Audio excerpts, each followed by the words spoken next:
My manager had booked a room under mine and my support act's name, but I thought like the night before she perhaps just put them both under my name. Yeah. Right, so then she's going, no, there's only one room.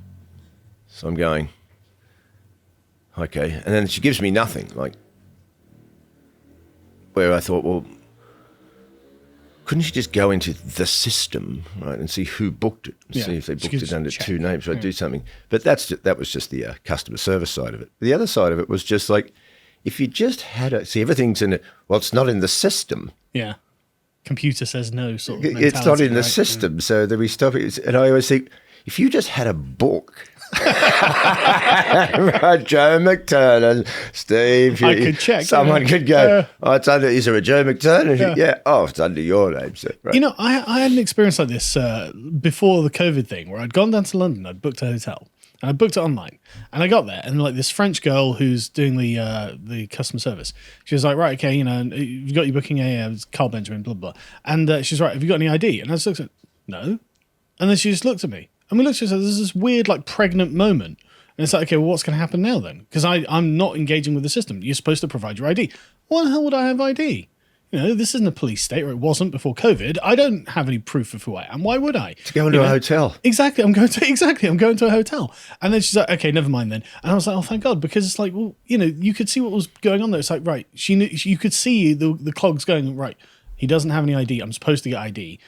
But why would someone fake being the person in a hotel? You know, why would they? What would be the point? I mean, he hasn't paid for this yet. He's going to have to pay when he leaves. So why does this matter? You know, and it's just like that. That to me, that it was just that one small moment that was like, this whole thing's nonsense. Oh, total nonsense. Well, as I was saying, the other point of this was yesterday. So then I thought, okay, maybe we'd only got one room. Yeah. So I texted my manager and waited. And I said, well, if it's only one, I said, could we just book another room? She goes, well, you have to book it online. I'm at the hotel. But you're here. God. Right. So you tell me I have to pull out a laptop and like book it while you're standing in front of me. And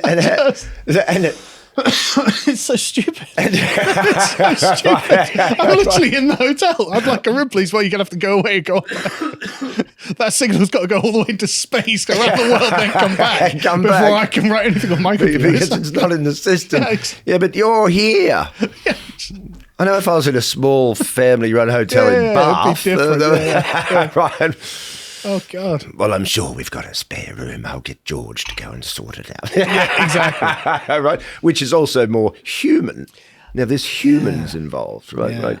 You don't want to take it. You think you can just zip everything off into this system? It's like when people get rid of their records and just put it into the system, and like now I don't have any artwork or see. I'm such an excuse me, an old school. You know, I just don't. I'm not good at the system, and I don't understand. People laugh. You've got CDs and like DVDs, and yeah. No, that's not what you're talking about, though. You know, that's not what you're talking about. You're talking about being a faceless, nameless cog in the machine, aren't you? You know, and just being like part of, you know, so anyone on Earth could interact with you, and you'd be the same as every other cog that they'd interact with. And I'm totally the same. I'm not fit for that. You know? No. My personality just doesn't accept that kind of doesn't programming. accept it at all. I'm like, sorry. I'm just. I want the record. Yeah. I want tangible. Yeah. I just want my music in this nebulous space of nothing. Yeah. And then it all just and now I've got access to 10 billion things. Yeah. It just no. We used to sit down with one record. Oh yeah.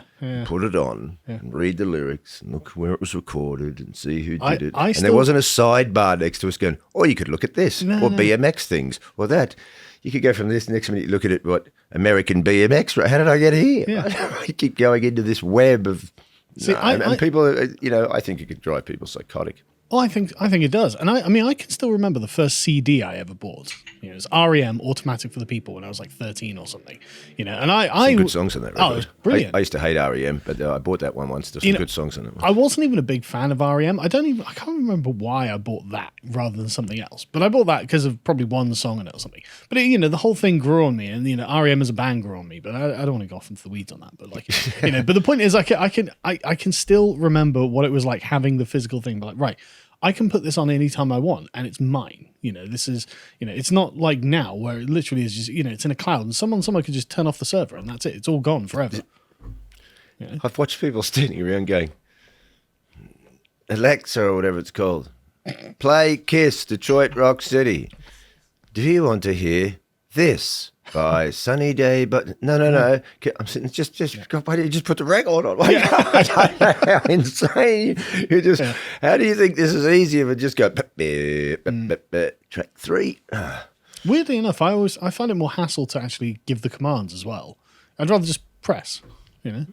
Plus, you're giving away any kind of now you're not doing anything. Like there's no action to your right. You're just bop bop bop. Do this. See, that's another thing that's slowly you're getting normalizing yourself into, and it's okay, isn't it? No, I don't think it is. See, eventually it'll be done by brain patterns, won't it? Oh, God, so no. eventually they'll have something where you just think, okay, put that song on, and it's like, okay, that sounds like high tech and futuristic, but then why will I ever need to leave the chair? You know, what kind of that just seems creepy to me. It Just insane. Like that seems insane. But they're already working on it. I've seen like Scientific American. We've discovered that like there's a way that if someone loses an arm, they can hook it up to their brain so they can move their fingers with the brain. It's like, don't get me wrong, that's an amazing discovery, and for that makes perfect sense. But for like my music or whatever it is, I don't want that. I mean, this god worship of scientists. Oh yeah, I'm totally with you on this. I don't care what the experts say. I just don't care. No, good. We're on the same level. I mean, plus I know they've used that word science and expert to just numb you into obedience. You just well, that guy said it. I don't know if that guy said it. So the new priest, which also goes back into your sort of collective archetype anyway, doesn't it? Sort of because you've got religious archetypes in your collective memory, don't they? Like a sort of. Now, if you just replace them with that one, and then we can trigger you to do something with all these. To watch the full video, please become a premium member at lotuseaters.com.